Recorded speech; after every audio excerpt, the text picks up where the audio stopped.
Semoga kita semua dalam keadaan sehat. Hari ini kita berjumpa lagi dalam tema 7, kebersamaan, subtema 4, kebersamaan di tempat wisata, pembelajaran 1 dan 2. Sebelum kita memulai pembelajaran hari ini, marilah kita bersama-sama melafazkan basmalah. Bismillahirrahmanirrahim.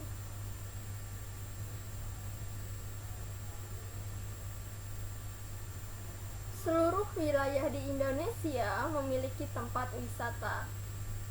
Saat libur panjang, anak-anak bisa berwisata. Kali ini, Lia pergi berlibur bersama keluarganya. Lia berlibur ke kebun binatang. Di kebun binatang, mereka melihat tingkah aneka binatang. Ya, Solih dan Solihah, kalau kita memasuki libur semester ya, atau libur kenaikan kelas, nah di libur-libur itu biasanya kita memanfaatkan untuk pergi berwisata. Contohnya adalah berwisata ke kebun binatang. Ayo mencari informasi tentang tempat wisata di daerahmu. Sekarang di wilayah kita sendiri, di Jakarta, itu banyak destinasi wisata ya, mulai dari wisata air, kemudian wisata kebun binatang ya. Solih dan Solihah, salah satu contoh wisata kebun binatang adalah Kebun Raya Ragunan ya. Nah, Solih dan Solihah pasti pernah ke Kebun Raya Ragunan, atau yang terdekat lagi adalah di daerah Bogor itu ada Taman Safari. Di situ di kebun binatang kita bisa melihat berbagai aneka macam binatang. Apakah kalian pernah mendengar tentang kota Surabaya? Ya, kota Surabaya. Nah, kota Surabaya itu punya ikon ya, itu punya patung khas kota Surabaya, yaitu patung ikan hiu dan buaya. Tapi kita bisa lihat di sini ikan hiu dan buayanya saling menyerang ya. Nah, dan ini kenapa ya? Oke. Nah, ternyata ada dongeng tentang asal usul kota Surabaya. Ayo kita baca dongengnya. Dongeng asal-usul kota Surabaya itu ada di halaman 180 sampai halaman 181 ya. Dongeng asal-usul nama kota Surabaya. Dahulu kala sering terjadi perkelahian antara buaya dan ikan sura, itu ikan hiu, di lautan. Perkelahian mereka dipicu oleh perebutan mangsa. Kedua hewan ini sama kuat dan tangguh. Meskipun berkelahi berkali-kali, tak ada satupun yang menang ataupun kalah. Oleh karena itu, mereka mencoba mencari kesepakatan. "Hai buaya, aku bosan berkelahi terus seperti ini," kata ikan sura. "Aku juga," sahut buaya. "Kita buat kesepakatan saja. Bagi daerah kekuasaan kita menjadi 2.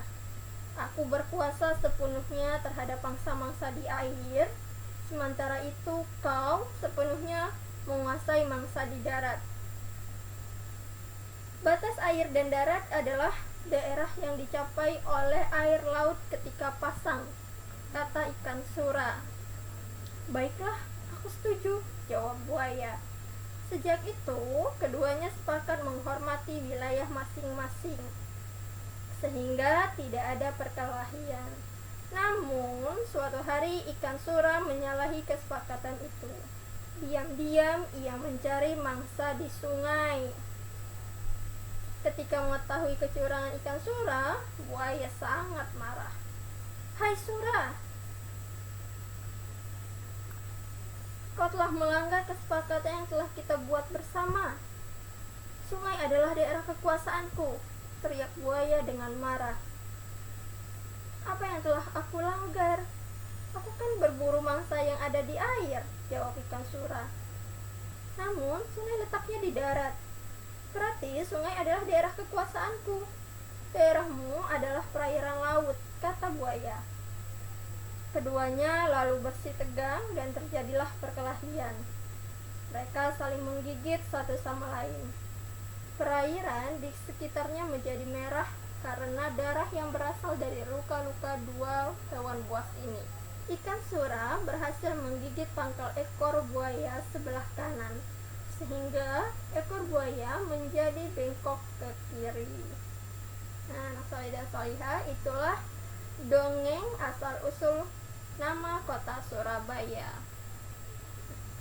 Dari cerita dongeng tersebut, kita bisa menyimpulkan bahwa pertarungan antara ikan hiu yang bernama Sura dan buaya bernama Baya ya. Kalau di Surabaya, buaya itu dikenal dengan Baya. Ini sangat berkesan di hati masyarakat Surabaya. Nah, oleh karena itu, nama Surabaya selalu dikait-kaitkan dengan peristiwa tersebut.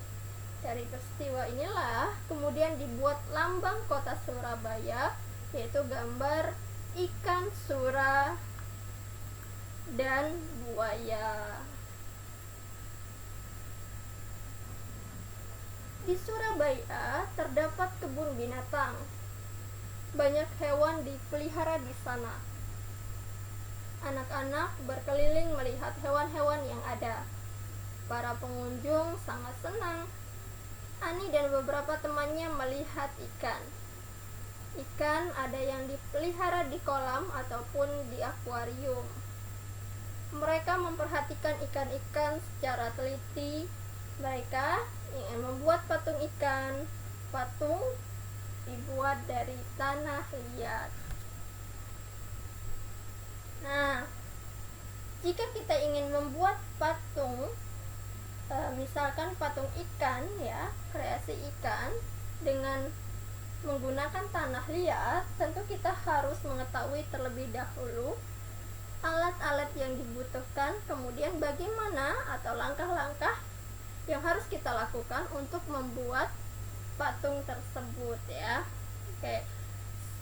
Siapkan bahan dan alat yang dibutuhkan. Yang pertama adalah tanah liat secukupnya. Kemudian minyak goreng, cat, alas atau triplex atau kertas tebal ya. Kemudian air. Dan langkah-langkahnya adalah yang pertama, aduklah tanah liat sampai tercampur merata dan halus. Kemudian buanglah pasir atau kerikil di dalamnya.